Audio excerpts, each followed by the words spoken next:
Hai Bunda, kembali lagi di channel YouTube Bidan Isna. Di video kali ini kita akan bahas kontraksi tiba-tiba hilang padahal pembukaannya sudah banyak.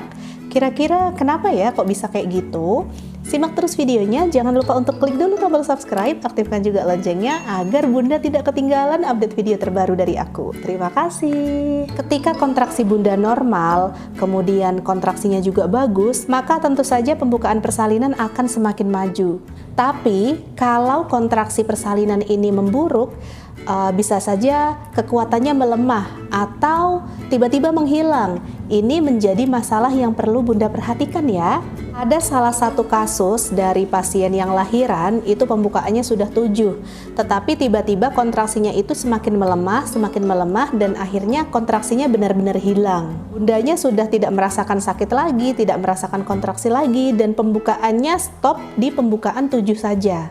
Penyebab kontraksi rahim tiba-tiba hilang pada saat proses persalinan ini bisa disebabkan yang pertama karena bumilnya capek. Saat ibu hamil lelah, apalagi kalau bumilnya nggak makan, nggak minum, ini bisa menyebabkan kontraksinya melemah bahkan hilang. Ibu hamilnya berusaha semaksimal mungkin melakukan aktivitas yang terlalu berat. Nah, ini juga bisa membuat kontraksinya melemah, bahkan kontraksinya hilang. Ada hal lainnya yang bisa menyebabkan tiba-tiba kontraksi bumil hilang, yaitu kelainan rahim.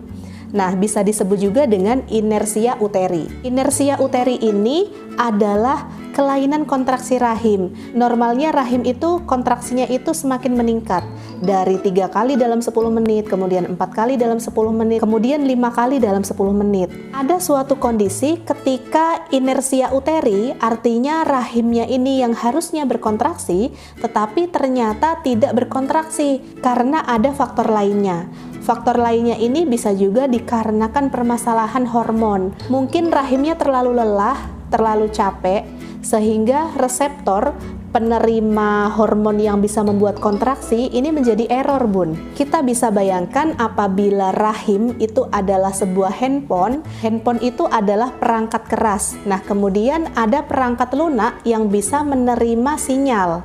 Nah, kalau misalkan seandainya perangkat kerasnya yang rusak, mungkin kayak perangkat kerasnya terjatuh gitu ya, handphonenya terjatuh, itu bisa menyebabkan rusak. Bisa juga apabila perangkat lunaknya, penerima sinyalnya yang di dalam handphone itu rusak, ini juga sulit menerima sinyal. Nah, gampangannya seperti itu, Bun. Ada kondisi rahim yang normal, harusnya reseptor yang menerima hormon kontraksi itu bagus. Harusnya kontraksi itu teratur dan normal. Tetapi ada kalanya ternyata reseptor penerima sinyalnya itu error. Jadi menyebabkan rahimnya tidak berkontraksi. Meskipun seandainya ditambahkan obat untuk perangsang kontraksi, tetapi apabila reseptornya yang error, sudah tidak akan menerima lagi hormon-hormon kontraksi itu, jadinya rahimnya tidak akan berkontraksi lagi. Penyebab lainnya mengapa rahim tidak berkontraksi, ini apabila terjadi robekan rahim. Contohnya pada ibu-ibu yang punya riwayat bedah sesar sebelumnya.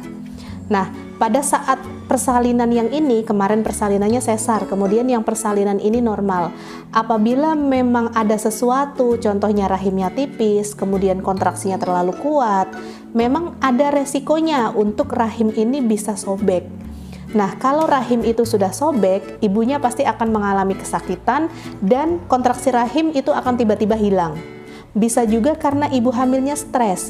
Kalau bumil stres, keluarlah hormon kortisol. Hormon kortisol ini bisa menghambat kontraksi.